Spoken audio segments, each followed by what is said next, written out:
Neptune, the winter mystic. Neptune hid in the somber shadows and went through toilsome work, but now it is a flamboyant, divergent ice ball that carries a story behind its history. We didn't have seasons that changed warm to hot. We had a plain surface that stood beyond quiet, like the desert, to the point where you could hear a tumbleweed rolling.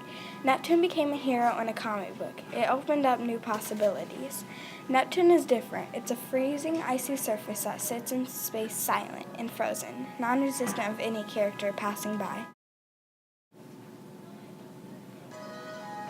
Children slowly came out of their houses to start another poor, hot day, living in Abydos, a once abandoned, melancholy city. It was the beginning of winter, but they didn't get snow. Walking to the meeting circle, they sang their afternoon song, signaling that the sky was about to turn dark. We can shout and we can play, but the sky is getting gray. As night had arose, they got into their sleepwear and went back out to play once again.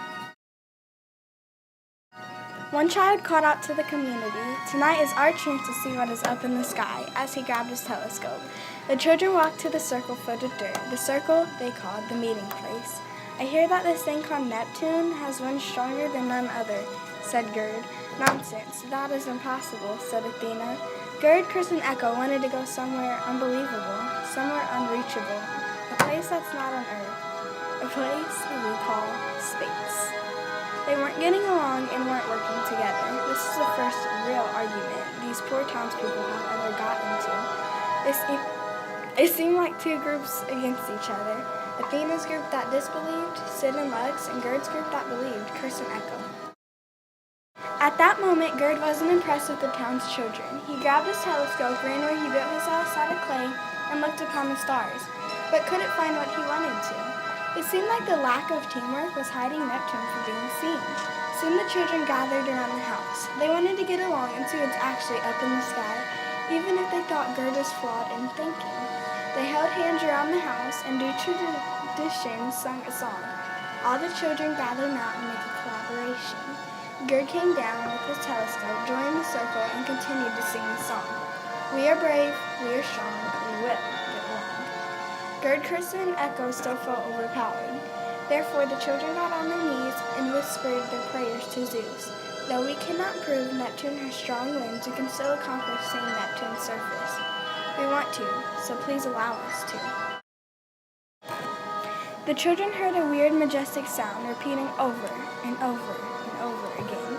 The three children smiled and raised their eyebrows, while Athena crossed her arms and didn't know what was happening. This meant the prayer was delivered. They were shocked with awe, including Athena, Sid, and Lux. They knew it was something, but didn't know what. The trust got weaker, and the night sky got darker. It seemed evil. The children all got paralyzed with fear, and to make matters worse, they saw something coming towards them. What could this be? It was falling from the sky slowly, like ashes from our fireworks on the 4th of July, except they didn't have those. Had they disobeyed the gods with their power of argumentative talking? A blue figurine came down to earth. It had no character, but they didn't know what it was. Gerd looked through his telescope and realized that even with the power of teamwork, Neptune wasn't seen. His eyes grew large, and his bravery shrunk. "Where's Neptune?" Athena screamed out. "You prayed to kill us. Something is hurtling toward us. You planned this with Zeus."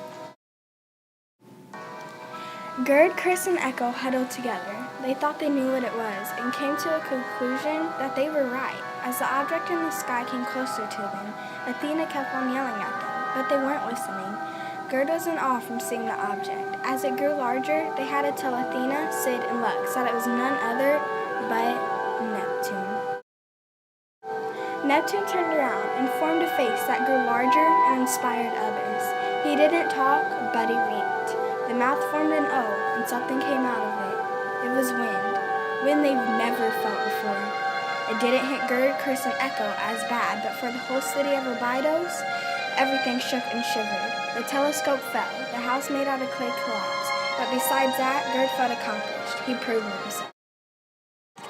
Neptune stopped and looked at the wind. That formed signaling something. Echo knew what. He moved his hands on the surface, or as it looked, in the middle of the air. With his little bit of powers, he formed snow in a ball shape. He called it a snowball. He threw it at his friends, and it became a big, fun war. Even Neptune participated. The good news is that the children worked together with collaboration to create different snow things. Neptune suddenly looked down and saw the children drop their snowball. It was majestic. The surface of the ground turned to ice. Now Gerd was proven right, and even if Athena was wrong, she got an experience of winter. Since Neptune participated in the snow war, his surface turned cold and still remains cold to this day. Neptune came down not only because Zeus told him to, but because he wanted them to stop arguing. Because what if he argued with his fellow planets?